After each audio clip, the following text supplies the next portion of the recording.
Family की financial problems की वजह से अपनी पढ़ाई बीच में छोड़कर अपने पिताजी का हाथ बटाने वाले धीरू भाई अंबानी जब सेल कंपनी के पेट्रोल पंप पर काम कर रहे थे तो वहां पर उन्हें 25 पैसे की चाय मिलती थी। लेकिन धीरू भाई अंबानी उस चाय को छोड़कर पास ही के एक बड़े होटल में 1 रुपए की चाय पीने जाते थे। जब धीरू भाई अंबानी से पूछा गया कि आप सस्ती चाय को छोड़कर महंगी चाय पीने क्यों जाते हैं, तो उन्होंने कहा कि उस होटल में बड़े बड़े बिजनेसमैन आते हैं और वो बिजनेस से रिलेटेड बातें करते हैं। मैं उन्हीं को सुनने जाता हूँ ताकि बिजनेस की बारीकियों को समझ सकूं। दोस्तों, धीरू भाई अंबानी का ये किस्सा हमें सिखाता है कि जिस फील्ड में हमें जाना है उसके बारे में चाहे कहीं से भी नॉलेज मिले, मौका नहीं छोड़ना चाहिए। जय हिंद, वंदे मातरम। ये टॉपिक के ऊपर बात करते हुए, आग ही आग, हर इंसान किसी जमाने में जीरो ही रहता है। Do you all agree? हर इंसान किसी जमाने में जीरो रहता है और फिर वो तैयारी करता है जीत की और वो फिर हीरो बनने का कार्यक्रम चालू हो जाता है।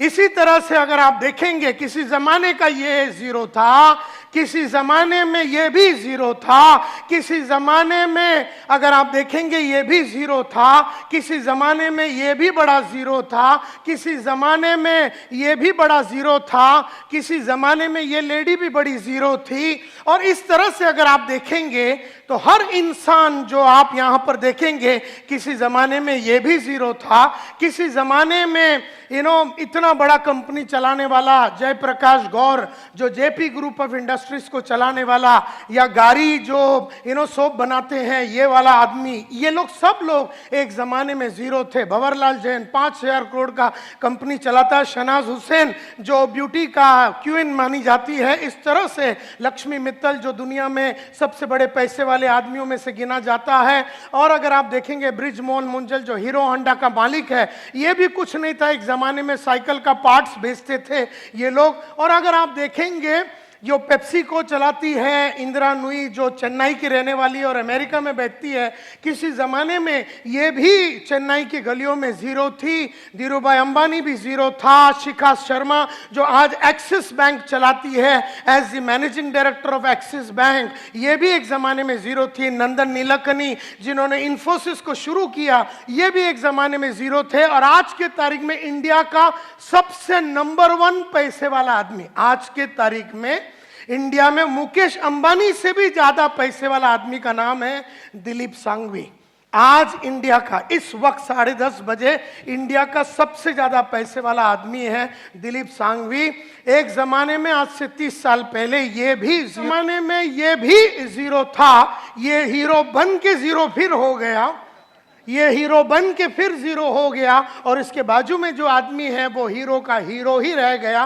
तो ये जरूरी नहीं है कि जो आदमी हीरो बनता वो जीरो वापस नहीं बन सकता।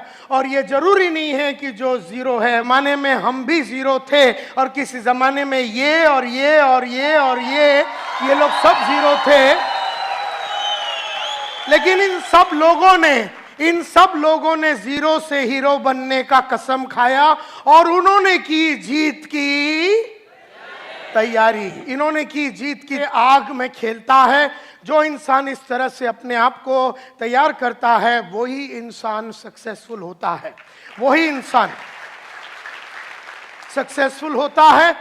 और वो सुबह जाता है 9:30 बजे, शाम को वापस आता है। वो ना कभी अपने कपड़ों में, चाल में, ढाल में, विचार में, सोच में, तरीके में, विश्वास में, कॉन्फिडेंस में, कौशल्य में, नॉलेज में किसी तरह का वृद्धि नहीं करता। और इसीलिए वो साधारण था, वो साधारण है और वो मरेगा साधारण ही। इसलिए माय डियर फ्रेंड्स, अपने आप को तैयार करें। जीतना हर आदमी का गेम है, लेकिन हर आदमी अपने आप को तैयार नहीं करता। जब स्वामीनाथन अय्यर ने मुझसे पूछा और कहा कि तू लाइफ में बड़ा आदमी नहीं बनेगा, तब मैंने अय्यर से पूछा, यार तू डरा मत, मेरे को बता करना क्या है। तब उसने कहा, जिंदगी बनानी है, नाम कमानी है, इज्जत कमानी है, शोहरत कमानी है और अपनी चाहतों के हिसाब से अगर जिंदगी जीनी है, अपनी चाहतों के हिसाब से जिंदगी जीनी है, जरूरतों के हिसाब से नहीं। अपनी चाहतों के हिसाब से अगर तेरे को जिंदगी जीनी है, चाहतों के हिसाब से मतलब आज अपने करनी है जीत की, और ठान लिया मन में कि अब जीरो रहना नहीं है, और ठान लिया मन में कि अब कट करना है अपने आप को। हाँ कि क्या करना है, बोला सर मेरे को पैसे चाहिए। बोलता ये लाइन में बड़ा इज्जत है, नाम है, शौर्य। मैं बोला इज्जत बिज्जत नहीं चाहिए, अपने को रोकड़ा चाहिए, क्योंकि 18 महीने से भाड़ा नहीं भरा है महाराष्ट्र हाउसिंग बोर्ड को। माँ का इलाज के लिए पैसा नहीं है, बड़ी बहन का शादी नहीं हो रहा, पैसे नहीं है घर में, छोटी बहन का शादी नहीं हो रहा, पैसे नहीं है हाथ में, डॉक्टर को 6 महीने से पैसा नहीं दिया, किराने वाले को 6 महीने से पैसा नहीं दिया, न्यूज़पेपर वाले को 3 महीने से पैसा नहीं दिया, मेरे को आगे पढ़ने का था, पैसा नहीं था। ऐसे सिचुएशन में ये बोलता है इज्जत मिलेगा, नाम मिलेगा, वो किधर डालेगा अपन? तो हमने कहा मेरे को इज्जत बिज्जत नहीं चाहिए सर, अपने को बताओ रोकड़ा कैसा कमाने का है, टेल मी पैसा कैसा कमाने का। बोलता है I will teach you how to sell. एक बैच में कल सुबह 4 15 दिन डीले कर। मैं बोला 15 दिन के बाद आता हूँ, बाकी सब काम सल्टा बिल्टा के मैं आता हूँ। अभी सल्टाने के लिए क्या है लाइफ में? कुछ भी है नहीं, 8 आना है नहीं तेरे जेब में, क्या सल्टाएगा तू? फिर जीरो लोग ऐसे बात करते हैं मैं सल्टा के आता हूँ, जैसे कि अंबानी की औलाद है, बहुत कुछ सल्टा के आने का है, इधर कुछ है नहीं। तभी वो समझ में आया, क्योंकि कई लोग जो जीरो है ना, उनको कुछ भी अच्छा बोले दिमाग में बात जाता ही नहीं। मतलब क्या है, पैदाइशी जीरो है, स्ट्रक्चरल डिफेक्ट है और वो जीरो ही रहेगा। देयरफॉर जीरो वही आदमी रहता है जो वातावरण से आया हुआ इंफॉर्मेशन, वातावरण से गुप्ता साहब ने जब इंफॉर्मेशन दे रहा है कि भैया हीरो बनने के लिए ये कलाकारी मैं सिखाऊंगा, कल सुबह आता है क्या, तो पकड़ लिया मैंने वो अपॉर्चुनिटी और कहा कि यस सर कल से आता हूं। तो वहां से अपना जो हीरो बनने का कार्यक्रम शुरू हुआ। आज उस बात को 30 साल हो गए, मैंने मुड़ के पीछे कभी देखा नहीं है। यू नो, उस जमाने में 25वां हैंड था, 25 रुपया का लिया था मेरे फादर ने, वो मेरा पहला घड़ी था। मैंने टारगेट रखा कि मैं 500 रुपया का सिटीजन कॉर्ड्स खरीदूंगा मेरे पहले पगार से, और मैंने वो खरीदा। उसके बाद मैंने लक्ष्य रखा, पर्पस रखा, गोल रखा कि अब मैं 1200 का घड़ी खरीदूंगा, टाइटन क्लासिक खरीदा। फिर मैंने लक्ष्य रखा कि मैं 5000 का घड़ी खरीदूंगा, फिर मैं 50,000 का घड़ी खरीदूंगा। फिर लक्ष्य रखा 1 लाख, 2 लाख, 3 लाख, 4 लाख, 5 लाख, 5,60,000 रुपये का मैंने घड़ी का टारगेट रखा, और मैंने रोलेक्स का घड़ी 5,60,000 का खरीदा। मुझे याद है मेरा जो पहला पेन होता था वो 2 रुपए का शार्प का पेन होता था, जो वेस्टर्न रेलवे में अपन ट्रेन में जब जाते हैं तो वो बेचने के लिए आदमी आता है। तब मैंने टारगेट रखा कि मैं विल्सन का पेन रखूंगा, 40 रुपया का, 40 रुपये का विल्सन का पेन रखता था।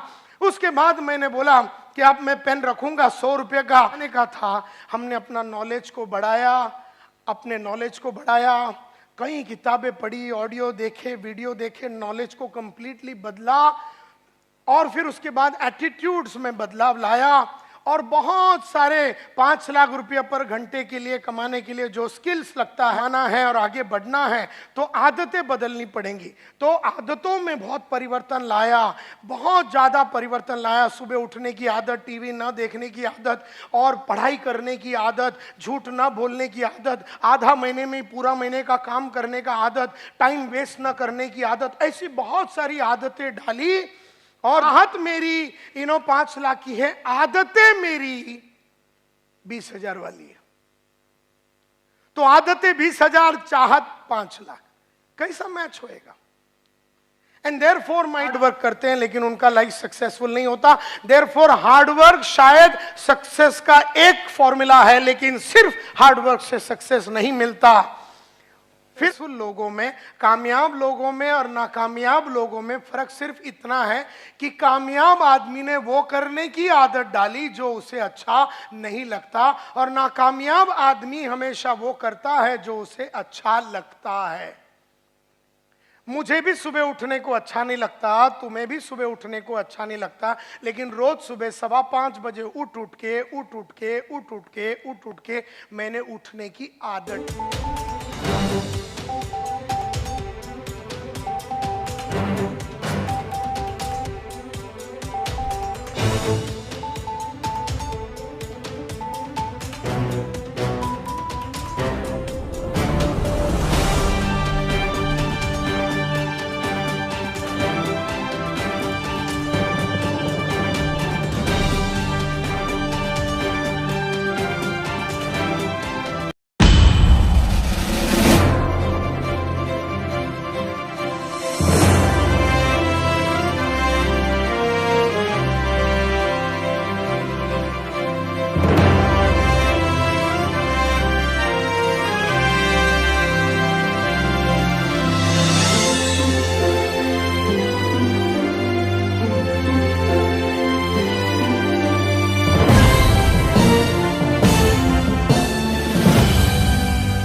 बहुत ही ईजी तरीके से आपको बताने वाले हैं। तो चलिए दोस्तों शुरू करते हैं वीडियो।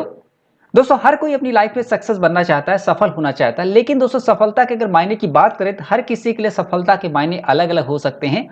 कुछ लोगों का ऐसा मानना है कि उनको एक अच्छी खासी जॉब मिल जाए तो वो जीवन में सफल हो जाएंगे। बहुत सारे लोग ऐसा चाहते हैं कि वो अच्छा दिखें, लोगों को खूबसूरत लगे तो वो अपनी जिंदगी में सफल है। बहुत सारे लोग ऐसा चाहते हैं वो लोगों द्वारा प्यार, उनको ढेर सारा प्यार मिले तो वो अपनी जिंदगी में सफल हो जाएंगे। और बहुत सारे लोग ऐसा चाहते हैं कि अच्छी खासी हेल्दी लाइफस्टाइल जिए, यानी स्वस्थ रहें, तो उनका जीवन में सफलता हो जाएगा।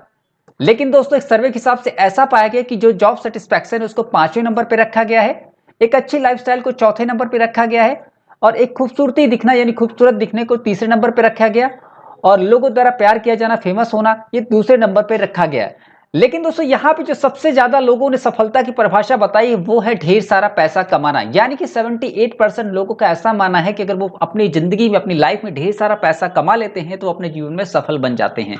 और देखा जाए कहीं ना कहीं हम भी सफल होना चाहते हैं पैसा कमाकर। यानी कि ज्यादातर लोगों का ऐसा मानना है कि अगर ढेर सारा पैसा उनकी लाइफ में आ जाए तो उनकी लाइफ इजी हो जाएगी, अपनी लाइफ को अच्छी तरह से जी सकते हैं, सेटल हो सकते हैं और एंजॉय कर सकते हैं। तो आज हम इस प्लान में इसी की चर्चा करने वाले हैं कि आप ढेर सारा पैसा कैसे कमा सकते हैं, ढेर सारा वेल्थ क्रिएशन कैसे कर सकते हैं। तो दोस्तों जैसा कि हमने यहां से देखा कि अगर आपको सक्सेस होना है तो यहां आपके पास ढेर सारा पैसा होना चाहिए। यानी कि अगर आपके पास ढेर सारा पैसा है तो आप एक सफल व्यक्ति हैं। दोस्तों जैसा कि हम जानते हैं हमें पैसा मिलता है समय के साथ काम करने पे, यानी जितना हम काम करते हैं उसके अकॉर्डिंग हमको पैसा मिलता है। इसको अगर एक ग्राफ के हिसाब से समझें तो एक नॉर्मल व्यक्ति अगर 8 घंटे काम करता है एवरेज का तो उसको 15,000 से 40,000 एवरेज का इनकम मिलता है। अगर उसको ज्यादा पैसे कमाने हैं तो उसको 16 घंटे अगर काम करता है तो उसको एवरेज 25,000 से 60,000 का इनकम उसको मिल जाएगा एक्स्ट्रा। अगर और भी ज्यादा अगर पैसा कमाना है तो उसको 24 घंटे काम करना होगा। यहाँ पे एवरेज अगर बात करें तो 50,000 से 90,000 तक वो कमा सकता है। लेकिन दोस्तों यहाँ पर इससे ज्यादा वो काम नहीं कर सकता है। यानी दोस्तों यहाँ पे जो उसको इनकम मिलेगी लिमिटेड इनकम मिलेगी, यानी कि जितना वो एक्टिव रहेगा, जितने समय तक काम करेगा उतना ही उसको इनकम मिल पाएगा। तो इसको हम लीनियर इनकम बोलते हैं। लेकिन दोस्तों इसके अलावा हम एक और इनकम की बात करना चाहेंगे यहाँ पर, जिसको हम रेसिडुअल इनकम बोलते हैं। दोस्तों रेसिडुअल इनकम ऐसी होती है जहां पे अगर आप प्रेजेंट नहीं होते हैं, एक्टिव नहीं होते, तो भी आप पैसा कमा सकते हैं। तो आइए दोस्तों जानते हैं रेसिडुअल इनकम या फिर पैसिव इनकम बोलते हैं। दोस्तों पैसिव इनकम एक ऐसी इनकम होती है जहां पे अगर आप काम नहीं भी कर रहे होते, आप आराम भी कर रहे होते, तो भी आपके पास आपके अकाउंट में पैसा आता रहता है। ये एक कमाल का इनकम है जहां पे आपको फ्रीडम मिलती है, आप इंजॉय कर सकते हैं, अपनी लाइफ को अच्छे से स्पेंड कर सकते हैं। आइए दोस्तों समझते हैं पैसिव इनकम होता क्या और कैसे काम करता है। दोस्तों पैसिव इनकम को समझने के लिए हम फ्रेंचाइजी को समझते हैं। दोस्तों आपने कई सारे मार्केट में इस तरह की फ्रेंचाइजी देखी होगी, डोमिनोज की, क्रॉसवुड की, Cafe Coffee Day, Lakme salon, ये सारे फ्रेंचाइजी के एग्जांपल है। अगर मैं यहाँ पे एग्जांपल के तौर पे मैकडोनल्ड फ्रेंचाइजी की बात करूं तो मैकडोनल्ड के 36,000 से भी ज्यादा ऑपरेटिव स्टोर हैं वर्ल्ड वाइड में, जिसके ओनर रेक रॉक हैं। इन्होंने सबसे पहले 1955 में जो फ्रेंचाइजी मॉडल स्टार्ट किया हुआ था। दोस्तों इनका फ्रेंचाइजी मॉडल दुनिया भर में बहुत ही ज्यादा पॉपुलर हो गया है। दोस्तों अगर आपको इनकी फ्रेंचाइजी लेना है तो आपको रेड रॉक की फैमिली से कांटेक्ट करना पड़ेगा। रेड रॉक इस फ्रेंचाइजी से लाखों करोड़ों रुपए कमाते हैं। इस फ्रेंचाइजी की वजह से भी दोस्तों अगर वो टाइम नहीं भी देते हैं तो भी उनको ढेर सारा पैसा उनके अकाउंट में आता रहता है। वो अगर सोते रहते हैं तो भी उनके अकाउंट में पैसा आता रहता है, क्योंकि यहाँ पे जो इनकम जनरेट हो रही है उनको पैसिव इनकम आ रही है। यानी कि उनके कार्य करने वाले, उनकी जो फ्रेंचाइजी है, उनके काम करने से उनको पैसा आ रहा है। तो आइए दोस्तों इसको थोड़ा सा और अच्छे से समझते हैं। दोस्तों यहाँ पर इसकी एक ड्रॉबैक है, अगर आपको मैं कहूँ इससे और भी अच्छा कोई बेटर मॉडल हो जिससे आप ढेर सारा पैसा कमा सकते हैं, तो बिल्कुल से मैं आपको समझाना चाहूंगा यहाँ पे कि अगर आप जानते हैं कि अगर आपको ढेर सारा पैसा कमाना है तो आप अकेले नहीं कमा सकते। उसके लिए आपके पास लोग होने चाहिए, ढेर सारा काम करने वाले हाथ होने चाहिए। तो आप लोगों की मदद से आप ढेर सारा पैसा कमा सकते हैं। यानी कि कहूँ सिंपल भाषा में, क्योंकि अगर आपके पास ढेर सारी फ्रेंचाइजी है तो वहां से आप बहुत सारा पैसा कमा सकते हैं। तो चलिए दोस्तों टाइम आ गया है लिमिटेड इनकम से रेसिडुअल इनकम आने का। तो क्या आप तैयार हैं और आप फाइनेंशियली फ्रीडम बनना चाहते हैं? तो आइए बात करते हैं एक ऐसे ही दुनिया भर में पॉपुलर फ्रेंचाइजी मॉडल जिसका नाम है डायरेक्ट सेलिंग। दोस्तों डायरेक्ट सेलिंग को अच्छे से समझने से पहले हम ट्रेडिशनल मार्केट को समझते हैं। दोस्तों अगर ट्रेडिशनल मार्केट की बात करें तो ट्रेडिशनल मार्केट में जो प्रोडक्ट बनता है वो डायरेक्टली हमारे पास या कस्टमर के पास नहीं पहुंचता है। इसके लिए उसको कई सारे रास्तों से गुजरते हुए हमारे पास आना पड़ता है। जैसे कि मैन्युफैक्चरिंग यूनिट में जो प्रोडक्ट बनता है वो सीएनएफ एजेंट के पास जाता है, सीएनएफ एजेंट से सुपर स्टॉकिस्ट के पास जाता है, उसके बाद सब स्टॉकिस्ट के पास जाता है, इसके बाद होलसेलर के पास जाता है और इसके बाद रिटेलर के पास आता है। इसके बाद हमारे पास सामान पहुंचता है। यानी कि कई रास्तों से गुजरता हुआ उसके बाद हमारे पास जो प्रोडक्ट हमको मिलता है प्रोडक्शन यूनिट के बाद। और इसके बाद दोस्तों कोई अगर नया प्रोडक्ट बनता है तो वहां पे एडवर्टाइज के थ्रू हमको पता चलता है। यानी कि ये जो रास्ते हैं बीच में, यहाँ पे कंपनी को 40 to 60% यहाँ पे एक्सपेंस होता है, खर्चा होता है इन सब चीजों के बीच में करने के लिए। और कंपनी का सबसे ज्यादा पैसा दोस्तों जाता है सेलिब्रिटी में, एडवर्टाइज में। सेलिब्रिटी के द्वारा जो एडवर्टाइज किया जाता है वो लाखों करोड़ों रुपए लेते हैं एडवर्टाइज करने के। तो देखा जाए बहुत सारा पैसा यहाँ पे खर्च हो जाता है इन सब चीजों में।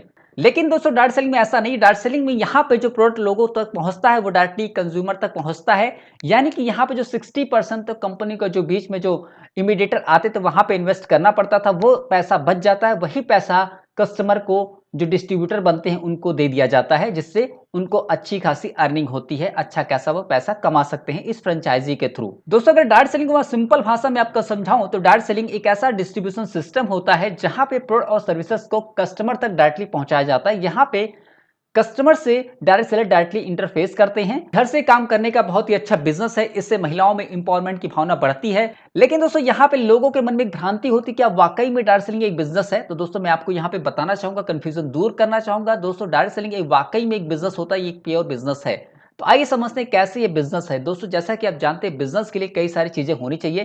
तो दोस्तों जैसे बिजनेस के लिए आपको यहाँ पे मैन्युफैक्चरिंग यूनिट होने चाहिए, तो दोस्तों यहाँ पर भी डायरेक्ट सेलिंग में भी मैन्युफैक्चरिंग यूनिट होती है, बायर सेलर होते हैं। जेन्युइन प्रोडक्ट बिजनेस नहीं है तो दोस्तों एक तरह का ये बिजनेस है। आइए दोस्तों आप जानते हैं कि डायरेक्ट सेलिंग बिजनेस आज के टाइम पे बहुत ही अच्छा मौका क्यों दे रहा है लोगों को बिजनेस करने का। दोस्तों डायरेक्ट सेलिंग बिजनेस एक ऐसा बिजनेस है जहां पे आपको कोई दुकान या फिर ऑफिस की आवश्यकता नहीं होती है।